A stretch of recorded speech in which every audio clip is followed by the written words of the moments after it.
Shalom Ephraim, Shalom Yehuda, dans le beau nom de Yahshua, Hamashiach, Ben Yahweh, notre Elohim. Amen. Aujourd'hui, lecture dans Devarim, chapitre 20, pour la paracha Shoftim. Chapitre 20 jusqu'au chapitre 21, verset 9, qui clôturera la paracha. Quand tu t'avanceras contre tes ennemis pour leur livrer bataille, et que tu verras cavalerie et chariots de guerre, une armée supérieure à la tienne, n'en sois pas effrayé, car tu as avec toi Yahweh, ton Elohim, qui t'a fait sortir du pays d'Égypte. Or, quand vous serez sur le point de combattre, le Kohen s'avancera et parlera au peuple. Il leur dira : Écoute Israël, vous allez en ce moment livrer bataille à vos ennemis. Que votre courage ne mollisse point. Soyez sans crainte, ne vous laissez ni déconcerter, ni terrifier par eux. Car c'est Yahweh, votre Elohim, qui marche avec vous, afin de combattre pour vous contre vos ennemis et de vous procurer la victoire. Ensuite, les préposés parleront au peuple en ces termes. Si quelqu'un a bâti une maison neuve et n'en a pas encore pris possession, qu'il parte et s'en retourne à sa maison, car il pourrait mourir dans la bataille et un autre en prendrait possession.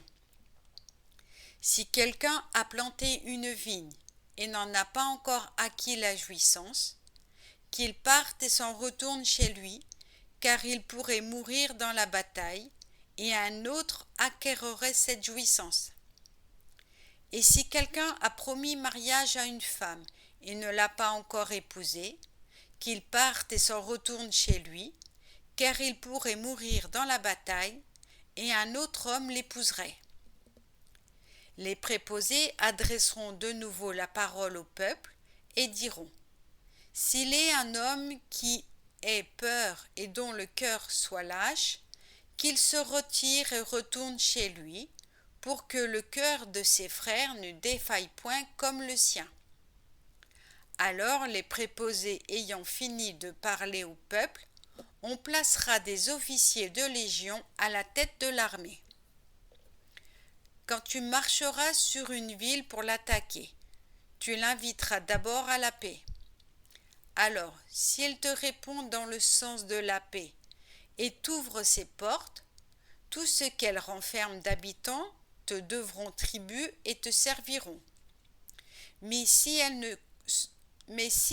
ne compose pas avec toi et veut te faire la guerre, tu assiégeras cette ville. Et Yahweh ton Elohim la livrera en ton pouvoir, et tu feras périr tous les habitants mâles par le tranchant de l'épée. Il n'y aura que les femmes, les enfants, le bétail, et tout ce qui se trouvera dans la ville en fait de butin, que tu pourras capturer. Et tu profiteras de la dépouille de tes ennemis que Yahweh ton Elohim t'aura livré. Ainsi procéderas-tu pour toutes les villes situées très loin de chez toi, qui ne font point partie des villes de ces nations.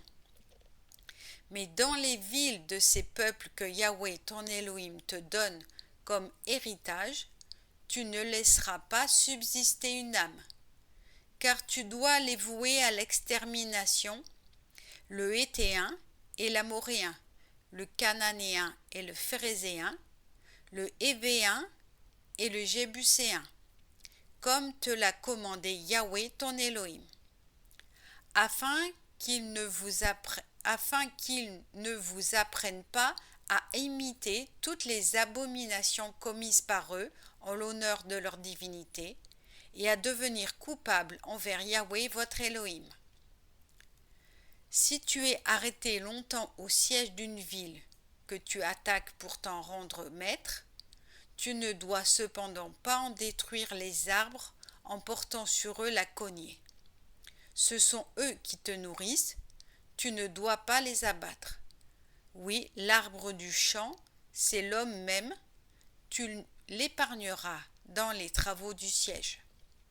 Seulement, l'arbre que tu sauras n'être pas un arbre fruitier, celui-là tu peux le sacrifier et l'abattre pour l'employer à des travaux de siège contre la ville qui est en guerre avec toi jusqu'à ce qu'elle succombe. Amen. Chapitre 21. Si l'on trouve dans le pays que Yahweh ton Elohim te donne en possession un cadavre gisant en plein champ, et que l'auteur du meurtre soit resté inconnu, tes anciens et tes juges s'y transporteront, et mesureront la distance jusqu'aux villes situées autour du cadavre. La ville la plus rapprochée du cadavre étant déterminée, les anciens de cette ville prendront une jeune vache qu'on n'aura pas encore employée au travail, qui n'aura porté aucun joug. Ces anciens feront descendre la génisse dans un bas-fond, sauvage, où on ne laboure ni ne sème, et là, dans ce bas-fond, ils briseront la nuque à la génisse.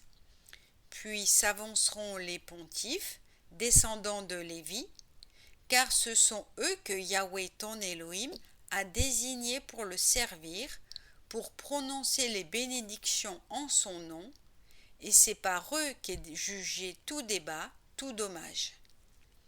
Et tous les anciens de la ville en question, comme voisins du cadavre, se laveront les mains sur la génisse dont on a brisé la nuque dans le bas-fond.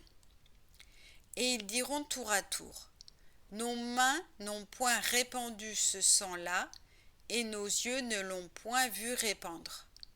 Pardonne à ton peuple Israël, que tu as racheté, Yahweh, et n'impute pas le sang innocent à ton peuple Israël, et ce sang leur sera pardonné. Toi, cependant, tu dois faire disparaître du milieu de toi le sang innocent, si tu veux faire ce qui est juste aux yeux de Yahweh. Amen.